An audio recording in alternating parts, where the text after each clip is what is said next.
SIRUI, known primarily as an affordable optics manufacturer, is continuing their move into the crowded tripod category with a variety of tripods aimed at photo and video users. With a lower price point in mind, the SQ75mm tripod legs and the VHS10 tripod head promise plenty of features on paper. But does it hold up in the field? Let's jump into a field review of this brand new tripod. You're watching CineD, supported by B&H and CVP. Hi, I'm Grant Mailer-Sheldon from CineD.com. Perhaps no filmmaking tool can be more of a headache or more of a useful tool than the humble tripod. I may grumble when I pay a high price for tripods, but the alternative, purchasing something cheap that doesn't work, is a much worse fate. I don't like cutting corners with my tripods because I depend on them while filming all over the world, in environments as varied as the jungles of the Philippines to the F1 racetracks in Europe. As I'm sure you know, the repercussions of a tripod failing or tipping over can be catastrophic. I never understood filmmakers who purchase an expensive camera and then skimp on the media or accessories or a tripod. In my humble opinion, that way lies disaster. If you followed my other product reviews, you'll already know that I tend to be skeptical when manufacturers move out of a product category that they become known for. SIRUI's affordable anamorphic and spherical lenses almost occupy a low-cost price category of their own, and they support a ton of different lens mounts. Everything from the Z mount to RF and L and everything in between. Low-cost options continue in the tripod category, with everyone from Tilta to Ulanzi and Smallrig offering new tripods in an attempt to carve out their own niche. These reviews must become even more discerning because there are now so many products to compare with the SIRUI SQ75 legs paired with VHS10. For me and all the filmmakers out there, more options are a good problem to have. So let's dive in. The tripod itself is primarily gray and black with touches of the SIRUI company brand blue here and there. The system ships with a ground spreader and mid-level spreader. Often you must choose one or the other with more premium brands. It is constructed from aluminum, carbon fiber, plastic, and the occasional steel components. Remove the tripod base and you'll see the feet are spiked for use in grass, dirt, sand, or other environments where the ground could be slippery. Carrying tripods can be a bit annoying. Plenty of places to pinch yourself. SIRUI has responded by including a comfy handle that connects right to the top part of the SQ75 legs with an included Allen key and little pins that prevent the handle from spinning. The Allen/hex key stores right inside the handle, which is a nice touch too. Everything ships in a soft case that unfortunately does not have an external or internal envelope for storing accessories. This is a bit annoying because if you decide to use the mid-level spreader, you have no neat compartment to store your ground-level spreader in or vice versa. Depending on your rig, another pocket would also allow you to store extra camera plates or even a VCT plate accessory.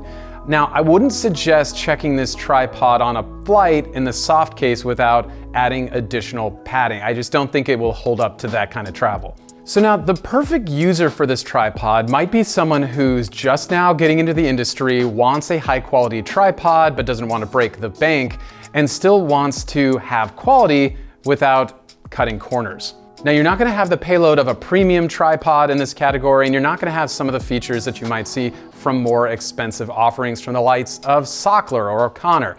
But this tripod holds up very well if you're a mirrorless camera user or if you have a smaller cinema camera body. Let's take a look at the advertised specs for this tripod, starting first with system weight, 13 pounds, 7 steps of counterbalance, weather-resistant, fluid dampening design, working temp between -30 Celsius to +70 Celsius, 3+0 tilt/pan adjustment, load capacity for the VHS10 head, 22 pounds, and the load capacity for the SQ75 legs, 39 pounds. And of course, price, $499. Now, balancing your camera rig as you move it from gimbal to tripod is easy with the battery-operated light bubble level and the top of the head distance markings. The battery for the bubble light is quickly replaceable and looks like a common watch battery. Raise everything to its top position and you'll end up with your camera a little over 5.5 feet off the ground. It's worth keeping in mind that this isn't a hi-hat and you'll only be able to stay about 2.1 feet off the ground at the lowest point. Okay, quick word on competitors in the affordable tripod space. If you caught any of our NAB 2024 coverage, you have already seen lots of discussion about new tripods from the likes of Falcam, Ulanzi, SmallRig, and even a monopod from YC Onion and iFootage. SIRUI compares their tripod and marketing materials, at least, to the SmallRig 8120 and the Ulanzi Video Fast, both priced at $599.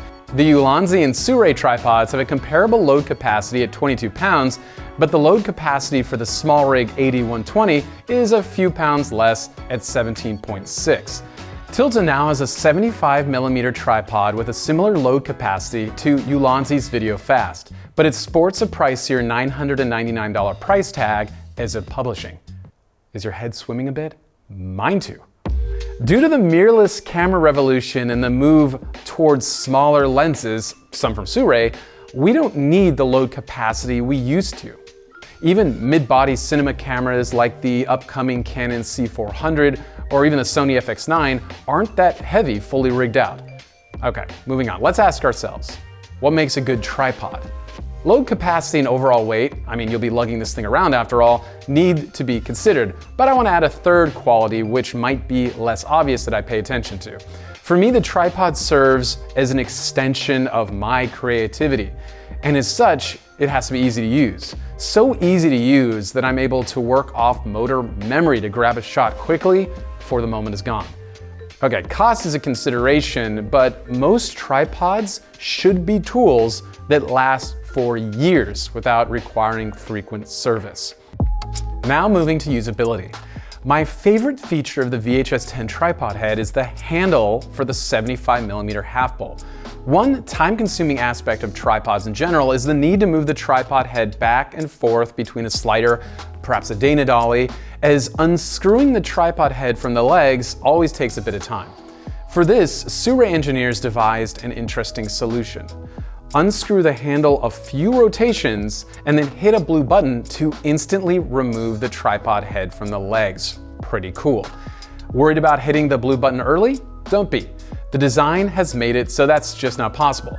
The design also takes a few seconds off the process of separating the legs from the head. This, as I said, is very, very cool and might be my favorite innovation in this tripod. If you can try this tripod out at a trade show or a retailer, I encourage you to demo this part because it might be one of those features you wish you'd always had. I wasn't able to test this out myself, but the tripod head should accept both the RS2 and RS3 gimbal plates from DJI.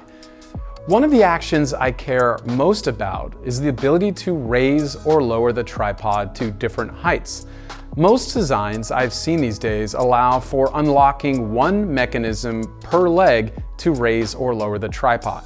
And this has removed the annoying need to unlock multiple knobs at different heights. 3 large locking blue knobs allow for the raising and lowering of the legs, always taking care to have one hand on the camera for safety. A satisfying click sounds when the legs lock into place. SIRUI seems to recognize those knobs as a potential point of failure or weakening over time, and you have direct access to the screws if you need to tighten or replace them. I will say the blue knobs could be machined a bit around the edges, as I found them slightly sharp to handle quickly while working. You certainly won't get cut by them, but they aren't that comfy to grasp in a hurry. The 7-step counterbalance system is solid, and if you take care to keep your camera within the payload limit, you'll find the tripod head works with you to keep your shots smooth and to take away the feel of the weight from the camera. In a sense, it feels like power steering. Additionally, you don't have that annoying sound I've experienced with other systems when the tripod clicks between stages during a pan or tilt. Another impressive part of the VHS10 head is how close to 90 degrees you can get when you tilt down. You can also tilt almost straight up, about 60 degrees.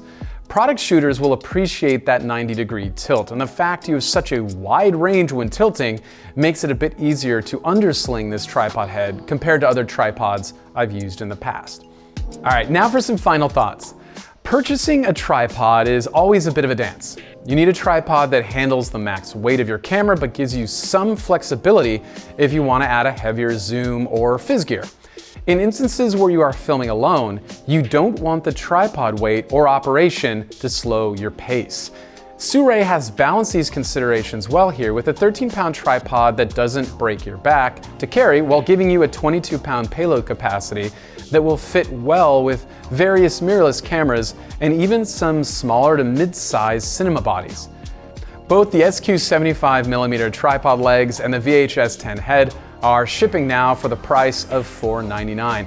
And I've been told by the SIRUI team that a 100mm version could be arriving as soon as Q4 2024. Okay, that's it for us. Thanks for watching. Special thanks to Res Studio in San Diego for their help with this review. Go to resstudiosd.com for more info on how to book their beautiful studio space.